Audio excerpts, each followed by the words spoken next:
días, qué gusto verlos esta mañana. Bienvenidos sean a la casa del Señor. Amén. Amén. Qué gusto reencontrarnos.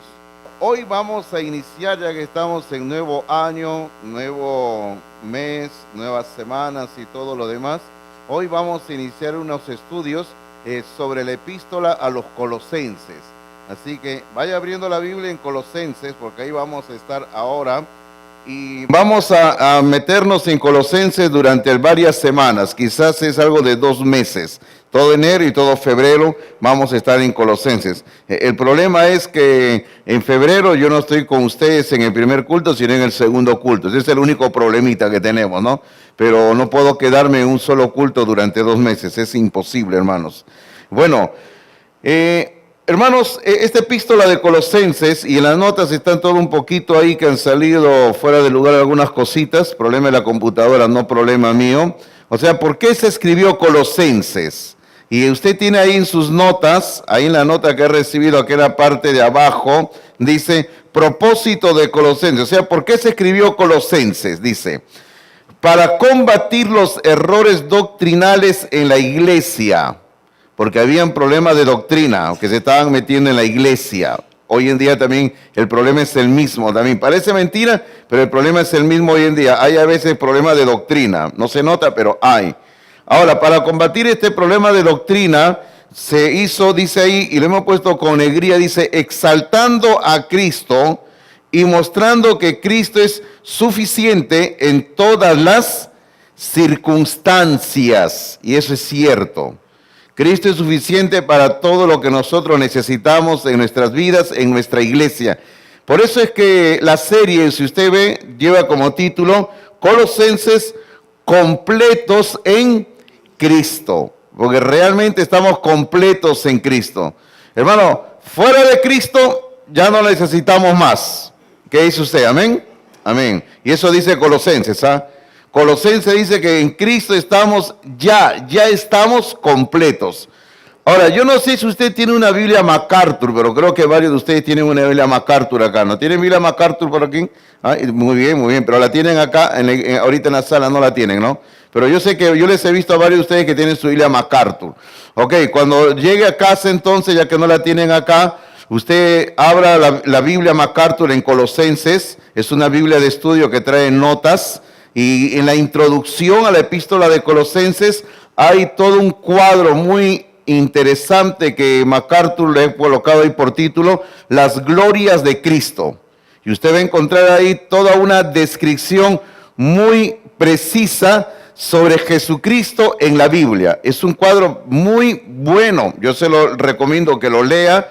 Y si no lo tiene, voy a ver si le podemos sacar fotocopia a esa hoja y la podemos dar a ustedes. Pero es preciso, hermano, lo que necesitamos saber. Cristo es todo lo que nosotros necesitamos en nuestra vida y en nuestra iglesia. No más de Cristo, suficiente con Cristo, ¿verdad? Así es.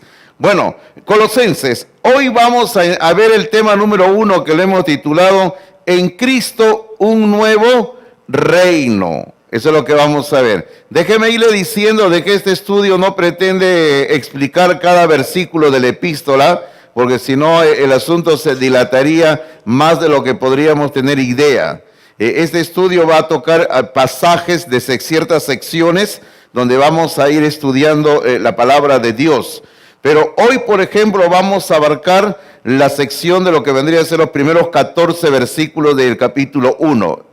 Hoy, pero no vamos a estudiar los 14 versículos, sino solamente algunas secciones nada más. El sermón de hoy lo hemos dividido en 2 partes. Y usted puede ver ahí en sus notas, una primera parte lleva por título En Cristo, y luego la segunda parte lleva por título Un nuevo reino. Usted lo puede ver eso en sus notas. Ahora, para este sermón hoy usted necesita tener un lápiz, un lapicero, por favor. Tenga un lápiz, un lapicero ahí a la mano para tomar apuntes. Si no, usted va a estar ahí naufragando sin saber qué hacer esta mañana ahí sentado, mientras los demás están entretenidos escribiendo en su hojita. Así que agarre un lápiz, un lapicero, y siempre recuerden mi consejo, las damas, si no tienen lápiz o lapicero a la mano, agarren su lápiz de de cejas, ¿verdad? Agarren su lápiz de cejas y comiencen a escribir ahí, así. Porque eso ya me ha pasado a mí un par de veces. Alguna dama, cuando yo le he tenido que dar un teléfono y no tiene dónde anotar o con qué anotar, alguna dama ha sacado su lápiz de ceja y en su cuaderno anota ahí. Y se acabó, ¿verdad? Más práctico, listo, ¿verdad? Así es. Bueno, entonces, lo primero que vamos a ver esta mañana, usted ahí lo tiene en sus notas, vendría a ser el versículo 1 y 2. Colosenses 1 y 2, dice así la palabra del Señor. Dice, Pablo, apóstol de Jesucristo por la voluntad de Dios, y el hermano Timoteo. Todos conocemos quién fue Timoteo, tremendo hombre de Dios, ayudante de Pablo, tremendo siervo de Dios. Y el versículo 2 dice, a los santos y fieles hermanos en Cristo que están en Colosas. Yo le sugiero, es sugerencia, usted no tiene que hacerlo, algunos no quieren, pero está bien. Usted marque ahí en ese versículo 2 la expresión en Cristo y marque también la expresión en Colosas, porque ahí es donde va a girar nuestro sermón esta mañana. En Cristo y en Colosas, ahí vamos a hablar. ¿Y qué es lo que le dice Pablo a los creyentes que están en Cristo en la ciudad de Colosas? Le dice, gracia y paz sean a vosotros de Dios nuestro Padre y del Señor Jesucristo. Así que esta mañana vamos a hablar de eso. Ok, usted tiene ahí sus notas y vayamos en orden de acuerdo a cómo están las notas, ¿correcto? Muy bien, en las notas dice, número 1 dice, 3 pueblos en el valle del Lico. El Lico es un río que hasta hoy en día existe. Y usted sabe que donde hay ríos, por regla general, se forman pueblos, se forman ciudades. Así que eso siempre ha sido a través de la historia. Y en el Valle del Lico, allá en lo que actualmente viene a ser Turquía, habían 3 ciudades, 3 pueblos, 3 ciudades. Entonces dice, en la nota dice, todo el valle era una región muy rica, bendecida con tierra muy fértil y fuentes volcánicas. ¿Y cuáles son esos 3 pueblos? Ok, perdón, algunos tienen estas hojas, ¿alguien no recibió? Si alguien no recibió, atrás están las hojas. Por favor, alcen su mano. Hermanos, creo que hay algunos que no tienen. Por favor, alcen su mano para entregarle. Si alguien no recibió, por favor. ¿Todos tienen? Muy bien, correcto. Entonces todos tienen ya. Ok, entonces se le decía, ahí habían 3 pueblos. Y mencionemos cuáles eran estos 3 pueblos. Tenemos por un lado el pueblo, la ciudad de Laodicea, que llegó a ser el centro político y financiero de la región.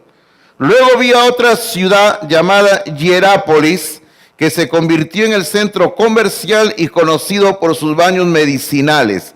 Hasta ahora vamos mencionando 2 ciudades, Laodicea y Hierápolis. Estas 2 ciudades, Laodicea y Hierápolis, están mencionadas en el capítulo 4, en el versículo 13 de Colosenses. En el 4:13, usted puede chequearlo ahorita si gusta, ahí dice, Pablo dice, porque de él os doy testimonio de que tiene gran solicitud por vosotros y por los que están en Laodicea y los que están en Hierápolis. 2 lugares, 2 ciudades aparte de Colosas había ahí en el valle. Y la tercera ciudad era Colosas. Bueno, es Colosas porque todavía existe Colosas. Yo estaba buscando información en estos días sobre Colosas y Colosas sigue existiendo, es una ciudad y como dice ahí arriba, tenía fuentes volcánicas y donde hay fuentes volcánicas hay ríos y hay aguas donde se hacen esos baños termales. Y hasta hoy en día Colosas existe y tiene sus hoteles que ofrecen aguas termales, naturales. Así que si usted quiere, es un viajecito a Turquía, visita Colosas y se baña ahí en las aguas termales de Colosas. Bueno, ¿para qué ir tan lejos, no? Acá en el Perú también tenemos. Así que bonitos lugares. Bueno, Colosas, dice, fue el menos importante de los 3. Pero los creyentes de esa ciudad estaban en Cristo. Y esto es lo más importante. Ahora, vamos comentando algo. Estas 3 ciudades, Laodicea, Hierápolis y Colosas, las 3 estaban en un valle. Eran 3 ciudades vecinas. Las 3 tenían una situación diferente. Y de eso vamos a comentar un ratito, cuál era la situación. Pero tenían, hermanos míos, un problema bien grave que también hoy en día tenemos como individuos y como iglesia.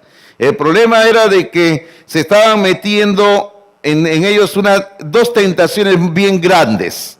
Por un lado estaba la tentación de las riquezas y por el otro lado estaba la tentación de las filosofías humanas. ¿Recuerda usted? Era una zona que estaba influenciada mucho por la filosofía griega. Así que los griegos habían influenciado y ahí había mucha gente que andaba discutiendo, pensando y diciendo el por qué y para qué y que esto no debe ser así, que está bien que el evangelio dice así, pero no es así. Entonces todo eso creó una serie de conflictos en la iglesia de Colosas y por eso Pablo les escribe esta carta a los colosenses. Entonces había el problema de las riquezas, había el problema de las filosofías y todo lo demás. Y por causa de todo esto, Pablo tenía una lucha espiritual por ellos. Porque si usted lee el capítulo 1 de Colosenses, usted va a ver que Pablo oraba arduamente por ellos. Y no solamente Pablo, sino que había ahí un colaborador de Pablo que se menciona en el capítulo 1, versículo 7, y que también se va a mencionar en el capítulo 4, que se llamaba Epafras.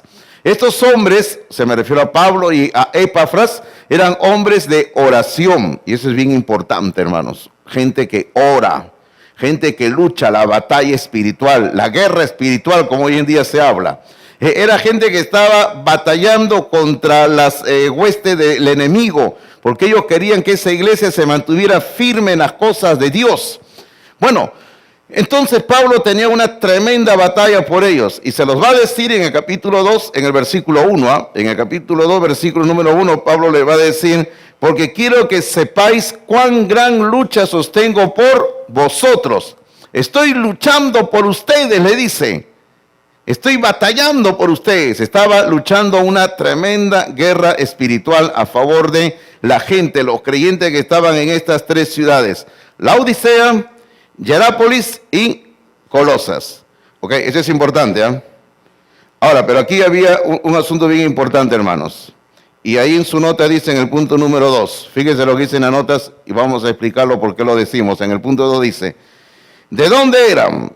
Y lo que tenían, nos referimos a lo material, y lo que tenían, no eran tan importantes como la posición que gozaban en Cristo. Hermano, lo que sucedía era lo siguiente, de que Laodicea y Hierápolis eran ciudades y por consiguiente eran iglesias que tenían suficiente dinero para vivir. Colosas era todo lo contrario. Fíjense, a pesar de que eran ciudades vecinas, Colosas era una ciudad pequeña, no tenía dinero, era una ciudad pobre. ¿Usted conoce algunas ciudades así en nuestro país, algunos pueblos? Hay, ¿verdad? Hay ciudades, hay pueblos en nuestro país que están cerca el uno del otro y uno prospera más que el otro. Entonces ahora imagínense esa realidad ahí también. Los colosenses era una ciudad que no había prosperado, era una ciudad pobre, era una ciudad, una iglesia pobre materialmente hablando, y sin embargo Laodicea y Hierápolis era todo lo contrario, eran ciudades ricas, ellos tenían mucho dinero. Usted recuerde que en el libro del Apocalipsis el Señor va a llamar la atención a Laodicea. Usted recuerda. Todos recordamos ese versículo donde Cristo dice, he aquí yo estoy a la puerta, ¿sí o no? Ok, ese versículo se le escribió a la iglesia de Laodicea. Pero versículos antes, a la iglesia de Laodicea en Apocalipsis capítulo 3, versículo 17, y solo estoy dando la cita, no voy a ir para allá, si usted gusta, anótelo o búsquelo en otro momento. En Apocalipsis 3, 17, el Señor a la iglesia de Laodicea le dice, pero tú dices, yo soy rico y me he enriquecido y no tengo ninguna cosa, y de ninguna cosa tengo necesidad. O sea, mire usted el carácter de esta iglesia. La iglesia de Laodicea había llegado a un punto donde habían hecho a un lado al Señor Jesucristo y no estaban dependiendo de Cristo a causa de sus riquezas materiales. Pero Cristo le dice, pero tú no eres rico realmente, tú eres, y fíjese, y es tremendo lo que Cristo le dice, y no sabe que tú eres, dice, un desventurado, eres un miserable, eres un pobre, eres un ciego y eres un desnudo, le dice. Todo eso le dice Cristo a la iglesia de Laodicea. Y el mismo problema tenía Hierápolis. Y la gente de Colosas, los cristianos de los colosenses, eran todo lo contrario. Era una iglesia que materialmente era pobre, era pequeña. Ahora, ¿ellos cómo se sentirían al lado de los demás? Se sentirían, no se sentirían tan bien, ¿verdad? Y en aquel tiempo, yo también estaba averiguando, en aquella región, en aquel valle, cuando alguien decía, yo soy de Colosas, era como decir, yo soy un pobre. Yo soy una gente humilde. Entonces algunos no decían que eran de Colosas, se pasaban, decían, no, yo soy de Laodicea, cuando realmente eran de Colosas. Hermano, a veces nos sucede a nosotros también lo mismo, ¿ah? A veces algunos no quieren decir de dónde es su pueblo, ¿verdad? Porque algunos se sienten ¿qué le voy a decir? No, tienen una idea de su pueblo, no puedo decir más. Algunos piensan, dicen, no, me da vergüenza decir de dónde soy yo. Me da mucha vergüenza decir. Y hermano, ¿por qué se va a sentir avergonzado de dónde es usted? Uno no tiene que sentirse avergonzado, ¿verdad? Solamente avergüéncese del pecado nada más. No se avergüence de dónde usted nació. En cierta ocasión, hace años atrás, a mí me hicieron una entrevista para una revista y yo no sé de dónde sacaron la información, porque nunca me lo preguntaron a mí, y colocaron ahí de que yo había nacido en Jauja. ¿Ya? Y yo hasta ese momento, yo nunca había ido a Jauja hasta ese momento. Después de 2, 3 años, después de esa entrevista que me hicieron, recién conocí Jauja. Entonces, después de eso, yo me encontré con el encargado, el que me hizo la entrevista. Le dije, oye, pero yo no soy de Jauja, le digo. Ah, no, pastor, no. Entonces comenzó a correr la voz por ahí que yo estaba negando de dónde era mi lugar de nacimiento. Y me vinieron a decir, pastor Hidalgo, ¿por qué se avergüenza del lugar donde usted nació? Me dicen. Y yo le digo, si yo hubiera nacido en la punta del cerro, le digo, yo no me avergonzaría, le digo. Porque el lugar donde uno nace, hermano mío, no tiene que determinar nuestras vidas. Entiéndalo eso. El color de nuestra piel no tiene que determinar nuestras vidas. Entiéndalo. Hermano, nada externo tiene que determinar nuestras vidas. Bueno, finalmente le digo, si yo hubiera nacido en Jauja, yo diría, soy jaujino, por ejemplo, yo no soy jaujino. Bueno, yo nací en Lima, ¿no? Pero tampoco por nacer en Lima, y ese es otro problemita que tenemos en el Perú, ¿ah? A veces los limeños nos creemos un poquito, ¿ah, sí o no? Algunos dicen, yo soy limeño, dicen, ¿no? Limeño mazamorrero todavía dicen. Y mi abuela limeña, mi abuelo limeño, toda mi generación limeña, mi gente limeña dice, desde cuando Pizarro llegó acá, estaba mi generación acá. Y hermano mío, ¿y qué tiene que ver que sea limeño? O que sea limeña, no tiene nada que ver. Porque usted no se sienta intimidado por donde usted nació. Porque, y en la nota dice, y en la nota le hemos colocado ahí en letra grande, dice, y coloque ahí una palabra que falta, dice, en Cristo todo cambia. ¿Qué dice usted? ¿Amén? Amén. En Cristo todo cambia. ¿Y cómo sabemos que en Cristo todo cambia? Porque en el capítulo 3 de Colosenses, en el versículo 11, en el 3:11 dice, donde no hay griego, está hablando de Cristo, por si acaso, en Cristo, donde no hay griego ni judío, circuncisión ni incircuncisión, bárbaro ni escita, siervo ni libre, o con lo que viene dice, sino que Cristo es el todo y en todos. Cristo es el todo y en todos. O sea, en Cristo todo cambia, hermanos míos. Así que usted, si era de una ciudad, un pueblo pequeño como los colosenses, usted no se sienta avergonzado, avergonzada.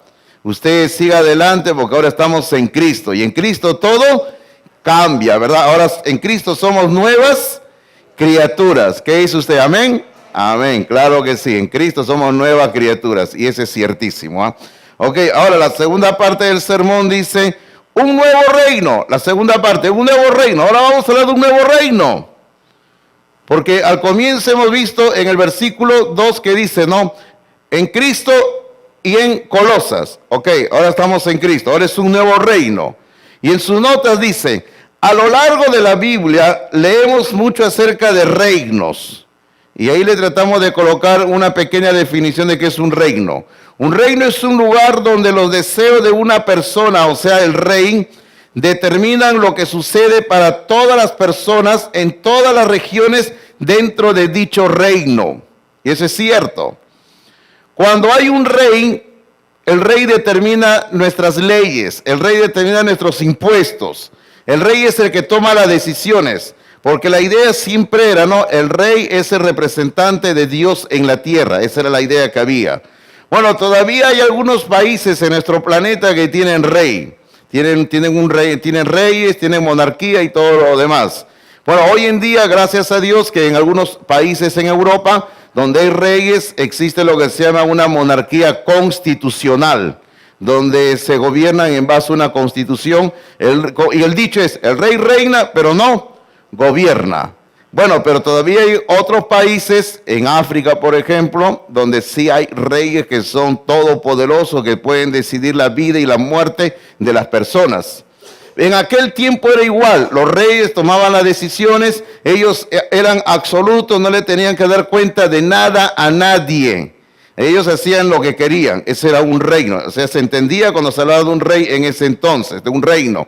Ahora, la Biblia declara, y estoy leyendo en sus notas, la Biblia declara que en el universo hay dos reinos, y usted lo sabe, y ahí están las notas. ¿Cuáles son? Por un lado tenemos el reino de Satanás, y por el otro lado tenemos el reino de Dios. Dos reinos. Reino de Satanás, reino de Dios. Y lógicamente, en el reino de Satanás, el rey es Satanás. Y en el reino de Dios, el rey es Dios. Eso lo entendemos y no es nada difícil de comprender. Pero eso es lo que la Biblia enseña.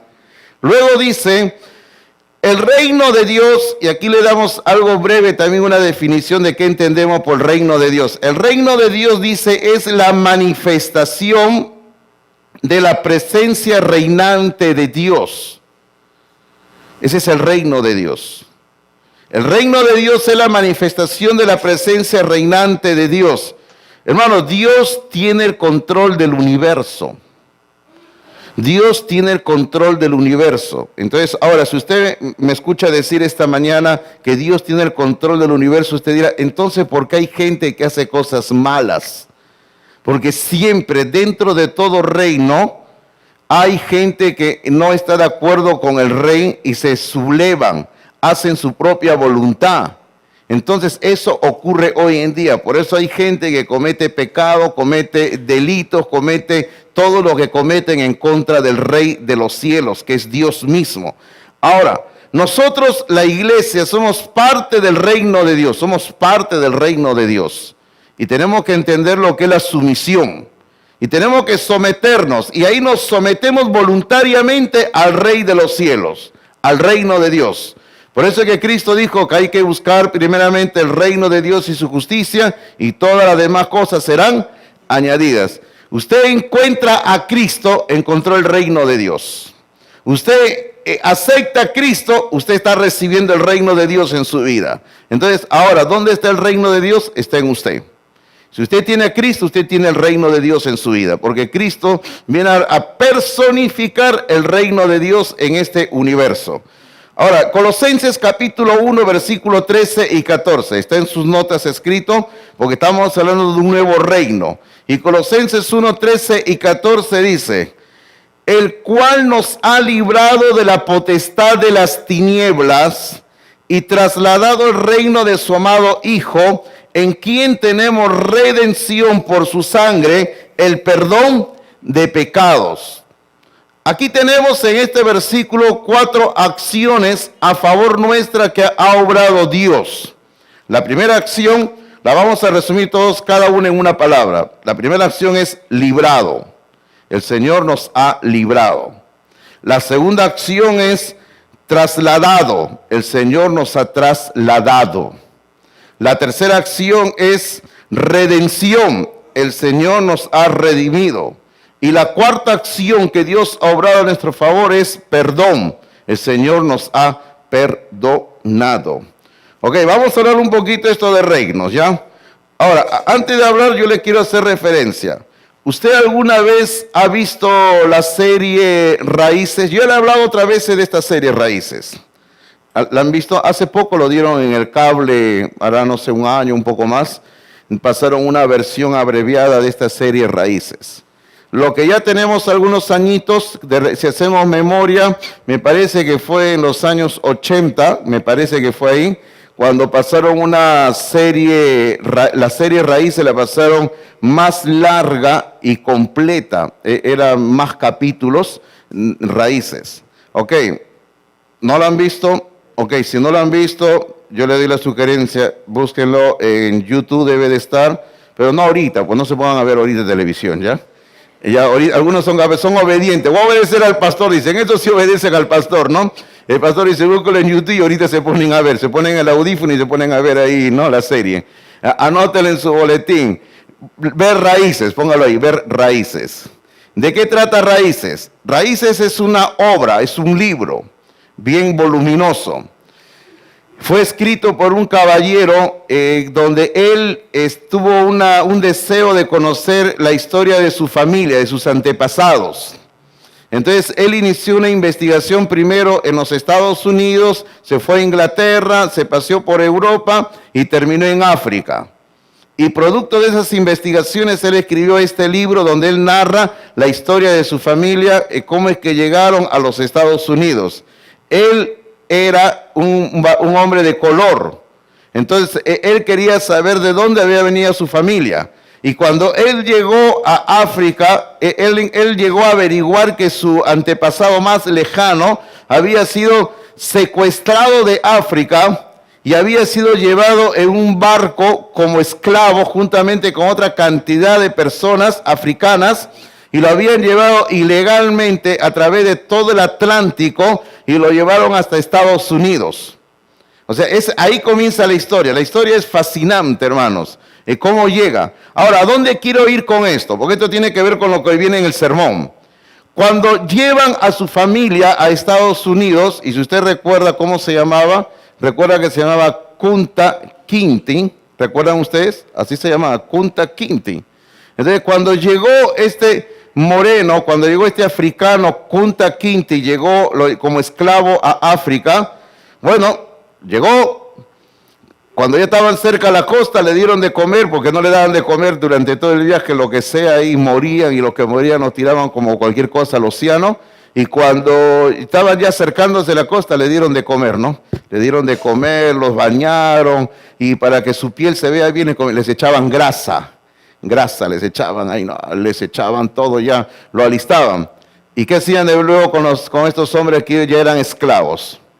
Lo llevaban al mercado de esclavos. Hombres, mujeres, niños, ahí en el mercado de esclavos. Hermano, y esto, hermano, era algo que se daba en todo lugar, ¿eh? Ahora no vaya usted a decir, ay, pastor, eso ocurrió en los Estados Unidos. Acá en el Perú también ocurrió, por si acaso, ¿no? Acá en el Perú también ocurrió. Y cuando Ramón Castilla decretó la libertad de los negros en el Perú, entonces nuestros antepasados, los peruanos, muy ingeniosos siempre los peruanos, comenzaron a traer esclavos. ¿De dónde comenzaron a traer? De la China, ¿sí o no? De la China, los colis. Así que no me venga a decir, ¡ay, eso ocurrió en Estados Unidos! No, eso ocurrió acá también en el Perú. Así que acá los peruanos también han sido esclavistas hasta los tuétanos, hermanos. Lean nuestra historia, por si acaso. Entonces, volviendo a lo que estaba diciendo, lo llevaban al mercado de esclavos y llegaba la gente y comenzaba a mirar el producto, a ver si le convenía. Si era una persona joven, sana, ahí se ve, le revisan los dientes, cómo está, todo, y cuántos años va a vivir, cuánto puede producir, y comenzaban a comprar. Un hombre, una mujer, un niño, llévate esto y todo por acá, ¿no? Y se llevaban a los esclavos. Así era el negocio antes, hermanos. Cruel, pero es parte de nuestra historia. Cruel, pero todavía en algunos países remotos, gracias a Dios, países remotos, se sigue haciendo hoy en día. Se sigue haciendo, hermanos. Ahora, usted, pastor, ¿y eso qué tiene que ver con el sermón? Tiene que ver mucho. Tiene que ver mucho. Porque número uno, en su hoja, número uno, Dios nos rescató del reino de las tinieblas. Dios nos rescató del reino de las tinieblas. Ahora, en sus notas aún sigue diciendo, ahora, como hubo un rescate, hermanos, esto implica, en sus notas, implica que hay peligro en aquel reino. Implica que hay peligro en aquel reino. Es por eso que en el capítulo, ahí en el versículo 13, en el capítulo 1, en el versículo 13 dice, el cual nos ha librado de la potestad de las tinieblas, reino de las tinieblas. Entonces el Señor Dios nos ha rescatado del reino de las tinieblas, porque en el reino de las tinieblas hay peligro. Bajo el reino de las tinieblas, que es controlado por Satanás, hay peligro. Básicamente, entre otros, hay dos peligros. Peligro de muerte eterna. Estamos hablando de muerte eterna, porque si alguien vive y muere en ese reino de las tinieblas, tiene condenación eterna, segunda muerte, muerte eterna. Hay peligro de muerte eterna y por otro lado hay peligro de ser instrumento de Satanás. Ahora usted dirá, ay pastor, pero ¿cómo va a decir que se va alguien a ser poseído por Satanás? Yo no estoy hablando de ser poseído por Satanás, ¿ah? Porque cuando hablamos de ser instrumento de Satanás, la mente de algunos de ustedes se va rápidamente al exorcista, ¿no? Que ahí que la cabeza le gira a la muchacha, que camina como araña por las paredes, y no estoy hablando de eso. ¿Usted recuerda, por ejemplo, al gran apóstol Pedro siendo instrumento de Satanás? ¿Recuerda usted? ¿Sí o no? Por ejemplo, recuerde cuando él se le acercó a Cristo y le dijo, no es necesario que vayas a Jerusalén para morir. Y el Señor, ¿qué le dijo? Apártate de mí, Satanás. Porque Pedro en ese momento se convirtió en instrumento de Satanás. Entonces, alguien que está en el reino de las tinieblas puede convertirse en instrumento de Satanás. Por eso hay peligro de estar en el reino de las tinieblas, en la potestad de las tinieblas. Pero algo más. Ya que Dios nos rescató, porque en el punto 1 dice, Dios nos rescató del reino de las tinieblas. En la letra B en su nota dice, esto implica que Dios realizó una obra especial para remover a los que estaban en peligro. ¿Cuál fue esa obra?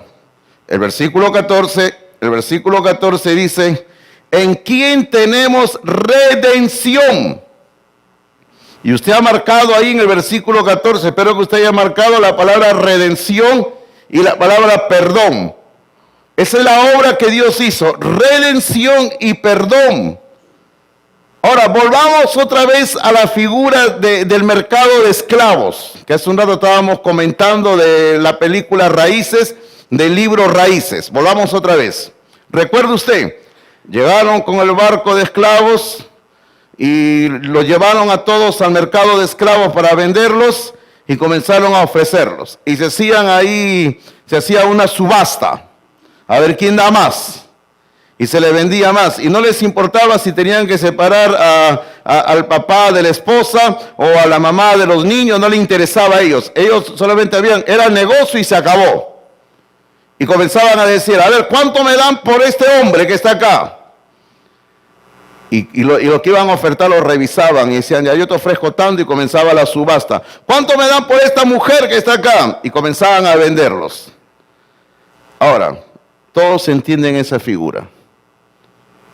Espiritualmente, usted imagínense que lo mismo ocurrió con nosotros. Estábamos en el mercado de esclavos, porque la Biblia dice que el que practica el pecado es esclavo del pecado. Estábamos en el mercado de esclavos, estábamos siendo ofertados, vendidos, y no había forma de que pudiéramos obtener que alguien nos comprara. El único que podía comprarnos y pagar el precio era Dios mismo, nada más. Y el único precio, porque no había otro precio que se pudiera pagar por cada una de nuestras almas, era la sangre de un cordero sin mancha y sin contaminación. Es decir, por eso Dios envió a su Hijo unigénito para morir por nosotros. Es por eso que Juan lo menciona y dice, desde el capítulo 1, dice, he aquí el Cordero de Dios que quita el pecado del mundo. Así que el precio por cada uno de nosotros era la sangre de Jesucristo. Éramos esclavos.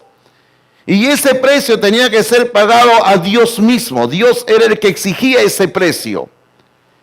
Pero una vez más que el Señor ya pagó el precio, porque dice redención y luego dice perdón. Redención y perdón. Una vez que el Señor nos compró, nos redimió, porque eso es lo que quiere decir redención, comprar. Él nos compró, luego nos perdonó, o sea, nos hizo libres. Volvamos otra vez al libro Raíces. El deseo de cada esclavo era juntar dinero, lo cual no podían hacer, hermano, porque ellos eran esclavos, pero querían juntar dinero para obtener un documento donde se les declaraba libres. Algunos a veces lo lograban y tenían que andar toda su vida con ese documento y enseñarlo en todo lugar donde iban, que eran libres. Lo mismo se hizo en el Perú, por si acaso también. Volvamos otra vez al Perú. Lo mismo se hacía en el Perú, acá en el Perú se hacía eso. Acá en el Callao se vendían a los esclavos, ahí era el mercado de esclavos, por si acaso. Entonces, el Señor nos compró con la sangre de Jesucristo y luego agarró y nos perdonó, nos hizo libres. Y somos libres en Cristo, ¿verdad? Si usted busca, hay una palabrita que aparece algunas veces en nuestra Biblia. Es una palabrita que no la usamos mucho en nuestro diario hablar, pero si usted puede buscar más información en el superdiccionario, en la supercarretera virtual, es la palabra libertos. Aparece algunas veces en el Nuevo Testamento, poquitas veces aparece la palabra libertos, que quiere decir liberto, justamente eso, un esclavo que su amo lo declara libre y le da un documento diciendo, esta persona yo la compré, era un esclavo, era una esclava, pero ahora lo declaro libre y tiene todo el derecho de vivir donde quiera e ir donde quiera. Eso ha hecho Cristo con nosotros. Nos ha declarado libres y somos libres en Cristo, hermanos. ¿Qué dice usted? Amén. ¿Se alegra o no se alegra? Yo me alegro porque ya no soy esclavo de Satanás. Ahora el Señor me ha comprado y me ha hecho libre. Y por esa razón, ahora número 2 en su nota, número 2 dice, Dios nos trasladó. Dios nos trasladó. Dios nos trasladó al reino de su amado Hijo. Así que el Señor lo que ha hecho con nosotros es que Él nos ha trasladado. Fíjese, vaya captando todo el cuadro completo. Éramos esclavos, Dios nos ha comprado, Dios nos ha hecho libres. Y no solamente nos dijo ya, ahora váyanse y vivan su vida por donde sea, no. Sino que el Señor nos ha juntado siendo libres y nos ha llevado al reino de su Hijo Jesucristo. Eso ha hecho Dios. En su nota dice, en el mundo antiguo, cuando un imperio ganaba la victoria sobre otro, cuando había guerra, ¿no? La costumbre era llevar a la población del reino derrotado a la tierra de los conquistadores. Esa era la costumbre que había. Se hacían movimientos enteros de pueblos en la antigüedad. Pueblo derrotado, pueblo que no tenía derecho a nada, se mataba lo que se tenía que matar y se agarraba la población, se juntaba todo, se les encadenaba, se les ponía muchas veces cadenas, hermanos, en las narices acá, aquí se le ponían las cadenas así, acá, y eso es lo que hoy en día muchos jóvenes andan con sus fierros acá, ¿no? Y creen que es bonito, ¿no? Y eso es señal de ser esclavo, por si acaso, ¿ah? Algunos andan en el ombligo, aquí, no en el ombligo, en el de acá. Mejor no le digo dónde más se ponen, ya, pero usted ya sabe dónde más se ponen los fierros. Y entonces aquí le ponían los fierros acá, y de aquí le encadenaban, y de aquí le iban jalando a través de cientos de kilómetros, porque eran esclavos. Y los movilizaban de una tierra a otra, 1000 kilómetros, 2000 kilómetros, 3000 kilómetros, caminando. Por eso en su nota dice, piense en Daniel y sus amigos siendo trasladados de Jerusalén a Babilonia. Piense en ellos, dice. Si usted lee la historia del Antiguo Testamento va a encontrar eso, va a encontrar los babilonios derrotan a los judíos, toman a todos los judíos como esclavos, matan a todos los que quieren matar y a todos los que quieren perdonar, los encadenan, entre ellos a Daniel, y se lo llevan literalmente a través del desierto, 3000 kilómetros más o menos. Si ellos andaban a un ritmo diario, era 3 meses de caminata, mínimo. Pero como el asunto se demoraba porque iban encadenados, hermanos, este asunto es más meses, quizás 5, 8 meses, caminando y caminando todos los días. 3000 kilómetros desde Jerusalén hasta Babilonia, porque así era antiguamente. El rey victorioso tomaba todos los esclavos y se los llevaba a otro lugar, porque él tenía derecho de hacer con los esclavos lo que quería. Ok, estamos hablando de que Dios nos compró, que éramos esclavos, Dios nos liberó, pero Dios nos toma, dice, y nos traslada al reino de su amado Hijo. Acá la figura es diferente. ¿Sabe por qué la figura es diferente? Porque nosotros ya no somos esclavos de Satanás. Nosotros ahora somos libres en Cristo. Nosotros ya no somos gente derrotada, somos gente que tenemos la victoria en Cristo. Es por eso que Romanos capítulo 8 dice que en Cristo somos más que vencedores. Y a gente vencedora y a gente libre, Dios los toma y los lleva del reino de Satanás al reino de su amado Hijo Cristo Jesús. Ahora estamos en Cristo. En sus notas yo le he colocado 4 puntos para que usted vea cómo Dios nos hace cambiar de un lugar a otro. Mire usted, letra A, escriba ahí. De la oscuridad, lógico, ¿a dónde nos ha llevado? A la luz, ¿verdad que sí? Y eso es lo que dice el versículo 13, ¿ah? El versículo 13 justamente dice, nos ha librado de la potestad de las tinieblas, o sea, de la oscuridad, al reino de su amado Hijo. Y el reino de Cristo es un reino de luz. Así que antes estábamos en oscuridad, hermanos. Ahora estamos en la luz de Dios. Número 2, o letra B. De la esclavitud a la ¿qué? A la libertad. De la esclavitud a la libertad. Y eso es ciertísimo. Y volvemos a repetir, ahora somos libres en Cristo. Ahora, si usted quiere, dele una lectura al libro de Filemón. El libro de Filemón solo tiene unos cuantos versículos. Con la justa se puede decir que tiene un capítulo. Léalo, Filemón. Léalo, Filemón. Está en la Biblia. Algunos ni saben que está en la Biblia, por si acaso. Es una hojita nada más. Está antes de Hebreos. Léalo, Filemón. Donde usted va a ver cómo es que la gracia de Dios puede obrar para que un hombre que era esclavo pueda obtener la libertad en Cristo primero y luego la libertad de dejar de ser esclavo de un hombre. Y luego Filemón es mencionado aquí en Colosenses y era uno de los líderes de la iglesia de los colosenses. Mire todo lo que Dios puede hacer en la vida de un esclavo, ¿verdad? Y nosotros éramos esclavos. Letra C, de la condenación perdón, porque estábamos condenados, pero Dios nos ha perdonado en Cristo Jesús. Letra D, del poder de Satanás al poder de Dios. Del poder de Satanás al poder de Dios. Así que ya no estamos bajo el poder de Satanás. Ahora estamos bajo el poder de Dios.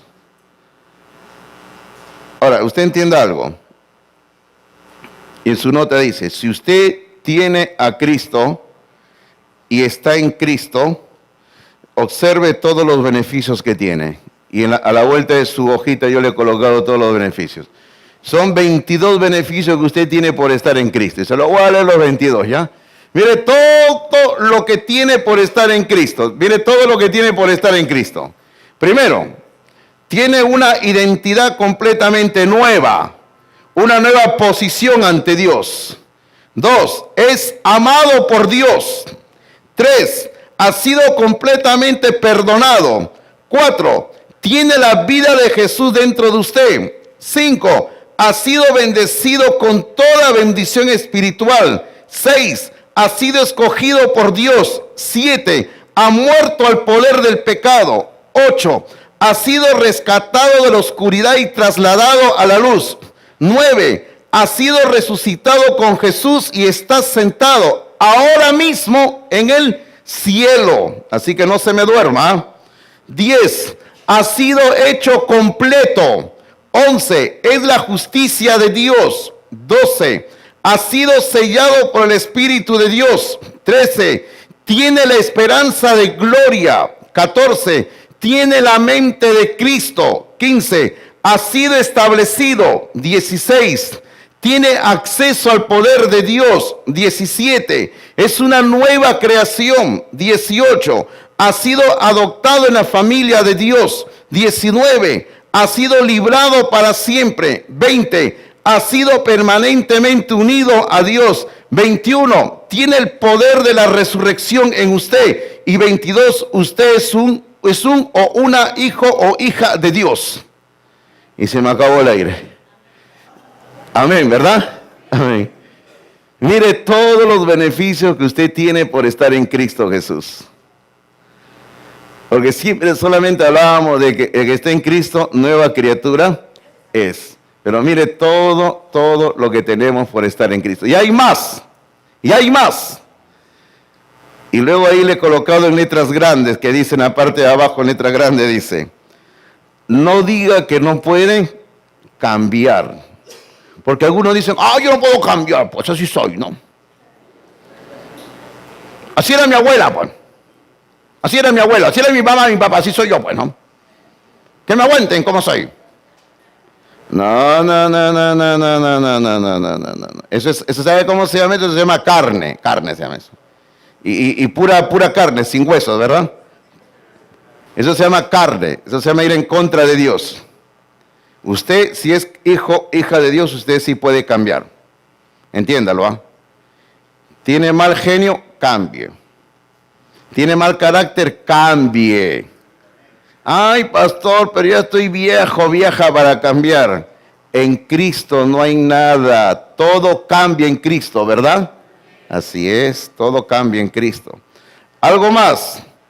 No diga que no puede perdonar. Ay, algunos de ustedes no perdonan, ¿ah?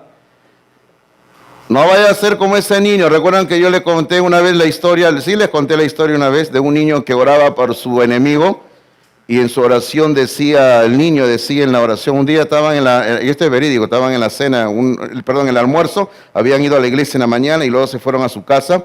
No ocurrió en mi familia, por si acaso, en otra familia, ¿eh? Entonces estaban en el almuerzo y la familia en la noche después me contó la historia. Ay, pastor Hidalgo, no sé lo que nos pasó. ¿Qué pasó? Le digo, yo que no soy chismoso. ¿Qué pasó? ¿No? Entonces le digo, que estábamos en el almuerzo y le dimos al niño, a fulanito, para que dirija la oración. Y él se puso a orar y él en su oración dijo así, Señor, te pido por Pepito. Pepito me ha pegado. Que se muera. Que se vaya al infierno. Que sus pies se quemen. No te creo, sí.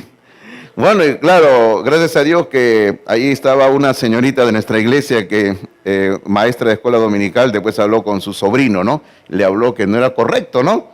No ores al Señor, le dijo así como es orar, no, perdónalo.